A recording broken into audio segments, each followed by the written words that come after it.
ನಮಸ್ಕಾರ ಎಲ್ಲರಿಗೂ, ಹೇಗಿದ್ದೀರಾ? ನಾನು ನಿಮ್ಮ ಮನೆ ಮಗಳು ರಾಜೇಶ್ವರಿ. ತುಂಬ ದಿನ ಆದಮೇಲೆ ಬ್ಲಾಗ್ನ ಶೂಟ್ ಮಾಡಿಕೊಂಡು ಅಪ್ಲೋಡ್ ಮಾಡ್ತಾ ಇದ್ದೀನಿ. ನಿಮ್ಮ ಸಪೋರ್ಟು ಸಿಗತ್ತೆ ಅಂದ್ಕೊಂಡ್ಬಿಟ್ಟು ವಿಡಿಯೋನ ಅಪ್ಲೋಡ್ ಮಾಡ್ತಾ ಇದ್ದೀನಿ. ಪ್ಲೀಸ್ ಈ ವಿಡಿಯೋ ನಿಮಗೆ ಇಷ್ಟ ಆದರೆ ಲೈಕ್, ಶೇರ್ ಹಾಗೆ ನನ್ನ ಚಾನಲ್ನ ಸಬ್ಸ್ಕ್ರೈಬ್ ಮಾಡಿಕೊಂಡು ಸಪೋರ್ಟ್ ಮಾಡಿ. ಊರಲ್ಲಿ ಸ್ಪೆಷಲ್ ಒಕೇಶನ್ ಇದೆ ಅಂದ್ಬಿಟ್ಟು ಇವತ್ತು ವಿಡಿಯೋನ ಶೂಟ್ ಮಾಡ್ಕೋತಾ ಇದ್ದೀನಿ. ಏನು ಸ್ಪೆಷಲ್ ಅಂದರೆ ನಮ್ಮ ಊರಿನ ಆರಾಧ್ಯ ದೈವ ಆದಂತಹ ಶ್ರೀ ಕಲ್ಮೇಶ್ವರ ದೇವರ ಜಾತ್ರೆ ಇದೆ. ಹಾಗೆ 2 ದಿನದ ಬ್ಲಾಗ್ನ ನಾನು ಇಲ್ಲಿ ಅಪ್ಲೋಡ್ ಮಾಡ್ತಾ ಇದ್ದೀನಿ. ಊರ ಹಬ್ಬ ಅಂದಮೇಲೆ ಕೆಲಸ ಇದ್ದೇ ಇರುತ್ತಲ್ಲ. ಹಾಗೆ ಬೆಳಗ್ಗೆ ಬೇಗ ಎದ್ಬಿಟ್ಟು ಮನೆ ಅಂಗಳನೆಲ್ಲ ಗುಡಿಸ್ಬಿಟ್ಟು ಕ್ಲೀನ್ ಮಾಡಿಕೊಂಡು ರಂಗೋಲಿನೆಲ್ಲ ಹಾಕೋತಾ ಇದ್ದೀನಿ. ಮನೆ ಅಂಗಳ ಗುಡಿಸೋದು ಫಸ್ಟ್ ಆ್ಯಂಡ್ ಫಾರ್ಮೋಸ್ಟ್ ಕೆಲಸ ನಮ್ಮ ಮನೇಲಿ. ಈ ಕೆಲಸ ಮುಗಿದ್ಬಿಟ್ರೆ ನೀನು ಒಳಗಿರೋ ಕೆಲಸ ಯಾವಾಗಾದರೂ ಮಾಡ್ಕೊಳ್ಳಿ, ಆ ರೀತಿ. ಬೆಳಗ್ಗೆ ತಕ್ಷಣವೇ ಇದೆಲ್ಲ ಕ್ಲೀನಿಂಗ್ ಕೆಲಸ ಮುಗಿಸ್ಕೊಂಡ್ಬಿಟ್ಟು ರಂಗೋಲಿನೆಲ್ಲ ಹಾಕ್ತಾಯಿದ್ದೀನಿ ಬಾಗಿಲಿಗೆ. ಐ ಥಿಂಕ್ ನಾನು ಎದ್ದಿರೋದು ಸ್ವಲ್ಪ ಲೇಟ್ ಅನಿಸುತ್ತೆ. 5 ಗಂಟೆಗೆಲ್ಲ ಎಲ್ಲರೂ ಬಾಗಿಲಿಗೆ ರಂಗೋಲಿ ಇತ್ತು. ಹಾಗೆ ಕೆಲವರು ದೇವಸ್ಥಾನಕ್ಕೆಲ್ಲ ಹೋಗಿ ಬರೋದು ನೀವು ನೋಡ್ತಿರ್ಬೋದು, ಈ ವಿಡಿಯೋದಲ್ಲಿ ಕಾಣಿಸುತ್ತೆ. ನೆಕ್ಸ್ಟು ಶ್ರಾವಣ ಮಾಸ ಅಂದ್ರೇ ಹಾಗೆ ಅಲ್ವಾ, ಒಂಥರ ದೈವಿಕ ಮಾಸ ಅನ್ಬೋದು. ತುಂಬ ದೇವರ ಭಕ್ತಿ ಇರುತ್ತೆ, ಆರಾಧನೆಗಳಿರುತ್ತೆ, ಆಚರಣೆಗಳಿರುತ್ತೆ. ಅದರಲ್ಲೂ ಎಲ್ಲ ಹಬ್ಬನ ಮಾಡುವಾಗ ಮನಸ್ಸಿಗೆ ಒಂದು ರೀತಿ ಶಾಂತಿ, ನೆಮ್ಮದಿ ಎಲ್ಲ ಇರುತ್ತೆ. ಬೇಗ ಎದ್ದು ಕೆಲಸನ ಆರಂಭ ಮಾಡಿದರೆ ಬೇಗನೆ ಕೆಲಸ ಕೂಡ ಮುಗುತ್ತೆ, ಒಂಥರ ಪಾಸಿಟಿವ್ ವೈಬ್ ಕೂಡ ಇರುತ್ತೆ. ಬಾಗಿಲೆಲ್ಲ ಕ್ಲೀನ್ ಮಾಡಿ ತೊಳೆಯೋಕ್ಕೆ ಒಂದು ಅರ್ಧ ಗಂಟೆ ಟೈಮ್ ಬೇಕು. ಸ್ವಲ್ಪ ಚಾವಣಿ ಇದೆ, ಮುಂದೆ ಅಂಗಳೆಲ್ಲ ಸ್ವಲ್ಪ ಜಾಸ್ತಿ ದೊಡ್ಡದಾಗಿದೆಯಲ್ಲ, ಕಂಪ್ಲೀಟಾಗಿ ಕ್ಲೀನ್ ಮಾಡ್ಕೋಬೇಕಂದ್ರೆ ಸ್ವಲ್ಪ ಟೈಮ್ ಬೇಕಾಗತ್ತೆ. ಹಾಗೆ ಕತ್ಲಾಗಿರೋದ್ರಿಂದ ನಾನು ರಂಗೋಲಿನ ಸ್ವಲ್ಪ ಬೆಳಕಾದ್ಮೇಲೆ ಅಂದರೆ ಒಂದು 7:30 ಶೂಟ್ ಮಾಡಿಕೊಂಡು ತೋರಿಸ್ತಾ ಇದ್ದೀನಿ. ಸಿಂಪಲಾಗಿ ರಂಗೋಲಿನ ಹಾಕ್ಕೊಂಡಿದ್ದೀನಿ.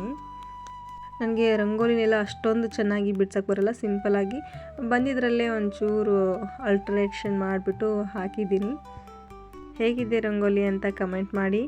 ಹಾಗೆ ಎಲ್ಲರೂ ರೆಡಿ ಆಗಿಬಿಟ್ಟು ದೇವಸ್ಥಾನಕ್ಕೆ ಹೋಗ್ತಾ ಇದ್ದೀವಿ. ನೋಡ್ತಿರ್ಬೋದು, ಇದೇ ನಮ್ಮ ಊರಿನ ಆರಾಧ್ಯ ದೈವ ಶ್ರೀ ಕಲ್ಮೇಶ್ವರ ದೇವಸ್ಥಾನ. ನೆಕ್ಸ್ಟ್ ನೋಡ್ತಿರ್ಬೋದು ನೀವು, ಶರಣಬಸವೇಶ್ವರರು, ಕಲಬುರಗಿ ಶರಣಬಸವೇಶ್ವರ ದೇವಸ್ಥಾನ.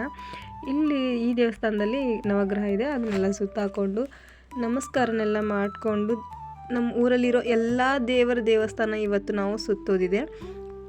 ಶ್ರೀ ನಾರಾಯಣ ಸ್ವಾಮಿ ದೇವಸ್ಥಾನ.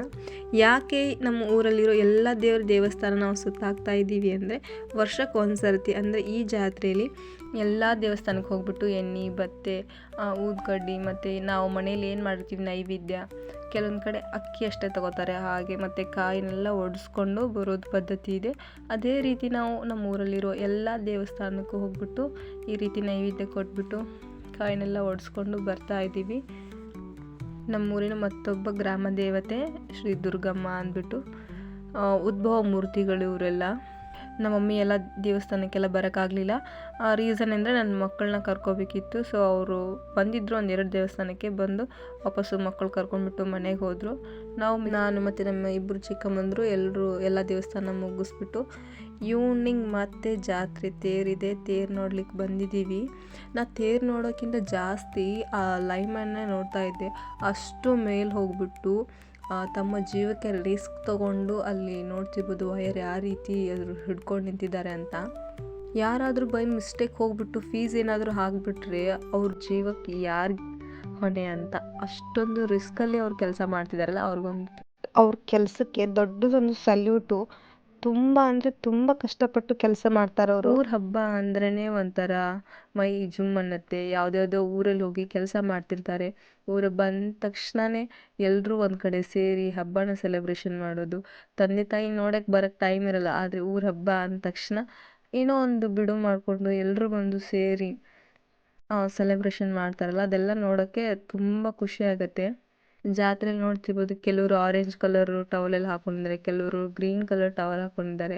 ಅಂದರೆ ಅವ್ರವ್ರ ಬ್ಯಾಚು 90, 80, 90, 90 ಹಿಂಗೇನು ಅವರು ಬ್ಯಾಚಸ್ ಇರುತ್ತಲ್ಲ ಸ್ಕೂಲು ಕಾಲೇಜಲ್ಲಿ, ಆ ಬ್ಯಾಚ್ ರೀತಿ ಅವರು ಕಲರ್ ಬಟ್ಟೆಗಳನ್ನ ಹಾಕ್ಕೊಂಡು ಅಥವಾ ಟವಲ್ಗಳನ್ನ ಹಾಕ್ಕೊಂಡು ಸೆಲೆಬ್ರೇಷನ್ ಮಾಡ್ತಾ ಇದ್ದಾರೆ. ತುಂಬ ಖುಷಿ ಆಗುತ್ತೆ.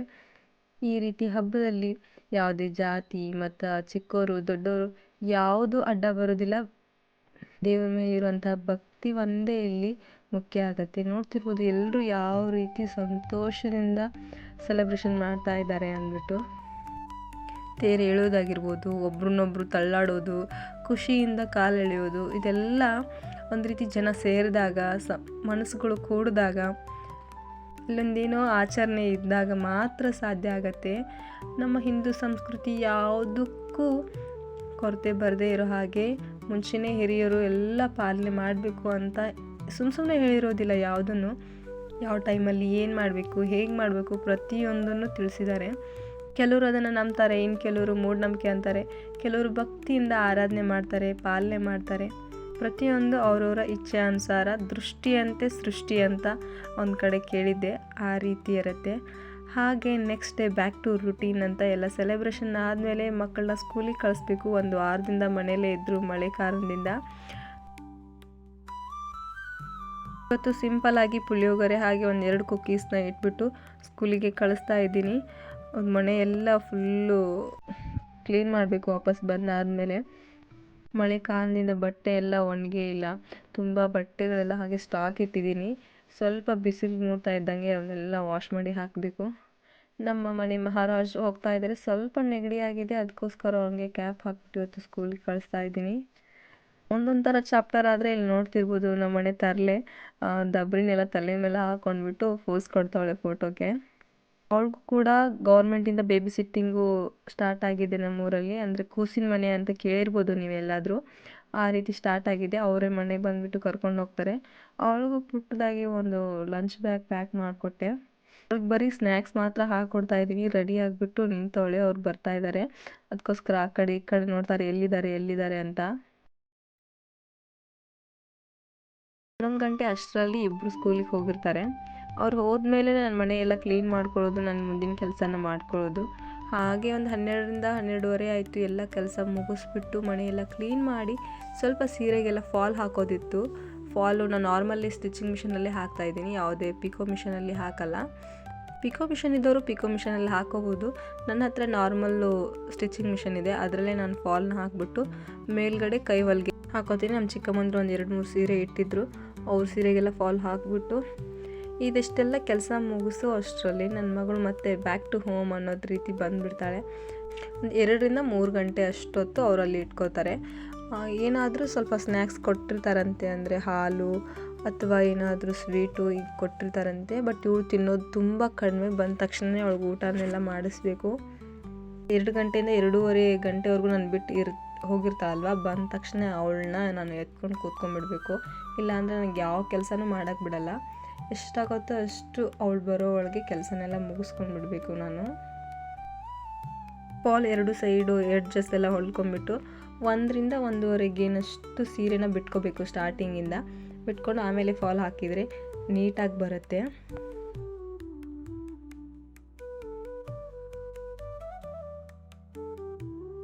ನಮ್ಮ ಮನೆ ಮಹಾರಾಣಿಯವರು ಬ್ಯಾಕ್ ಟು ಹೋಮ್ ಬಂದರು ಮನೆಗೆ. ಇವ್ರು ಬಂದಮೇಲೆ ನಾನು ಯಾವ್ದು ಕೆಲಸನೂ ಮಾಡಲ್ಲ, ಅವ್ರು ಕರ್ಕೊಂಡು ಕೂತ್ಕೊಳ್ಳೋದು ಅಷ್ಟೇ. ಅದೆಲ್ಲ ಮುಗಿಸ್ಬಿಟ್ಟು ಅವಳನ್ನ ಸಮಾಧಾನ ಮಾಡಿ ಮಲಗಿಸಿ ನಾನು ಒಂದು 6:30ಯಿಂದ 7 ಗಂಟೆ 1 ಅವರಲ್ಲಿ ರಾಷ್ಟ್ರೀಯ ವಯಸ್ಕರ ಶಿಕ್ಷಣ ಅಂತ ಒಂದು ಟೀಮ್ ಇದೆ, ಆ ಟೀಮ್ಗೆ ಜಾಯ್ನ್ ಆಗಿದ್ದೀನಿ. ಅಂದರೆ ವಯಸ್ಸು ಆದವ್ರಿಗೆ ಅಲ್ಲಿ ರಾತ್ರಿ ಶಾಲೆ ಅಂತ ಏನು ಕರಿತೀರಿ ಅದೇ ರೀತಿ ಕಲ್ಸಕ್ಕೆ ಹೋಗೋದು. ಈ ಲೈನ್ ಫಸ್ಟ್ ಹಾಕ್ರಿ, ಇಲ್ಲಿ ಆಯ್ತು ನೋಡ್ರಿ. ಒಬ್ಬರು ಪರ್ಸನ್ಗೆ 20 ಜನ ಮೆಂಬರ್ಸ್ನ ಕೊಟ್ಟಿರ್ತಾರೆ. ನಾವು ಅವ್ರು 20 ಜನಕ್ಕೆ ಕಲಿಸ್ಬೇಕು. ಅವರೇ ಮೆಟೀರಿಯಲ್ ಕೊಟ್ಟಿರ್ತಾರೆ, ಬುಕ್ಕು, ನೋಟ್ಬುಕ್ಕು ಇದೆಲ್ಲ ಕೊಟ್ಟಿರ್ತಾರೆ. ನಮ್ಗೆ ಲಿಸ್ಟಲ್ಲಿ ಯಾರು ಬಂದಿರ್ತಾರೆ ಅವ್ರನ್ನ ನಾನು ಕರೆಸ್ಬಿಟ್ಟು ಅವ್ರಿಗೆ ಓದೋಕ್ಕೆ ಹೇಳ್ಕೊಡ್ಬೇಕು. ಇದಕ್ಕೆ ಜಾಯಿನ್ ಆದಮೇಲೆ ತುಂಬ ಖುಷಿ ಆಗ್ತಾಯಿದೆ. ಇಷ್ಟು ಏಜಲ್ಲೂ ಅವ್ರಿಗೆ ಕಲಿಯೋಕ್ಕೆ ತುಂಬ ಇಂಟ್ರೆಸ್ಟ್ ಇದೆ. 20 ಜನನೂ ಬರೋಕ್ಕಾಗಿಲ್ಲ. ಅವರು ಕೆಲವೊಂದಿಷ್ಟು ರೀಸನ್ಗಳಿರುತ್ತಲ್ಲ ಅವ್ರದ್ದೇ, ಹೆಲ್ತ್ ಇಶ್ಯೂಸ್ ಇರ್ಬೋದು, ದೂರ ಆಗುತ್ತೆ, ಬರೋಕ್ಕಾಗಲ್ಲ ಅಂತ ಹೇಳ್ಬೋದು.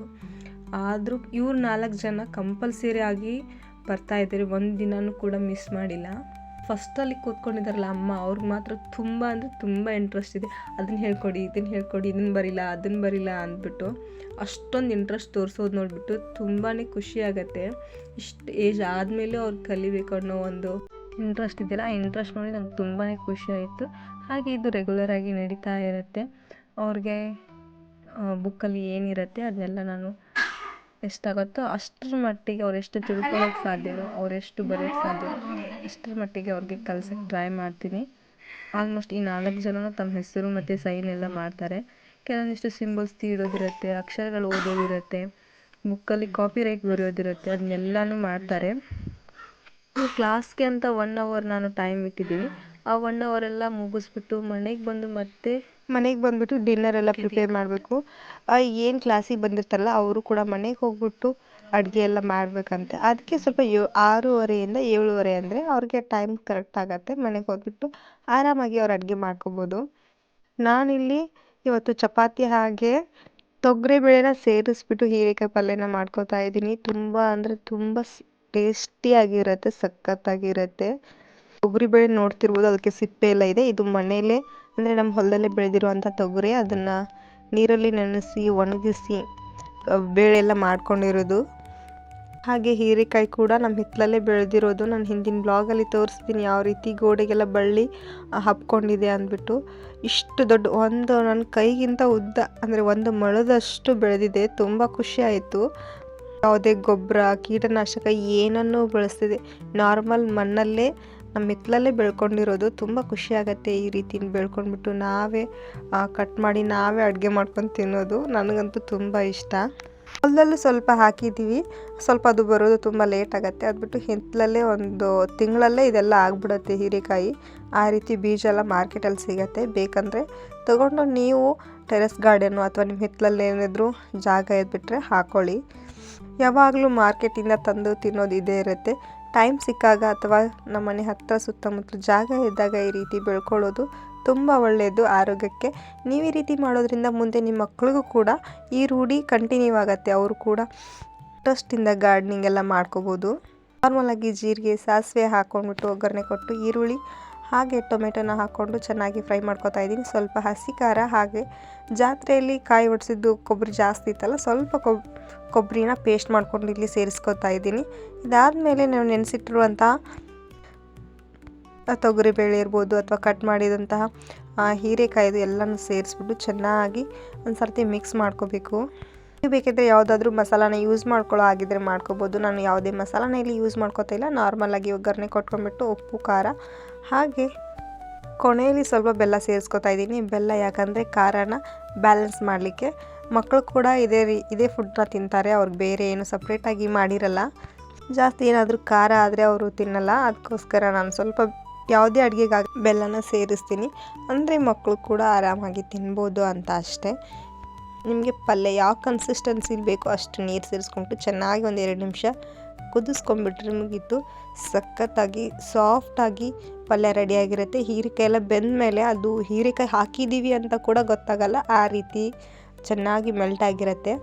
ಐ ಥಿಂಕ್ ಈ ವಿಡಿಯೋ ನಿಮಗೆ ತುಂಬ ಇಷ್ಟ ಆಗಿದೆ ಅಂದ್ಕೊಂಡ್ಬಿಟ್ಟು ವಿಡಿಯೋನ ಮುಗಿಸ್ತಾ ಇದ್ದೀನಿ. ಮತ್ತೆ ಸಿಗ್ತೀನಿ ಮುಂದಿನ ವಿಡಿಯೋದಲ್ಲಿ. Thank you for watching.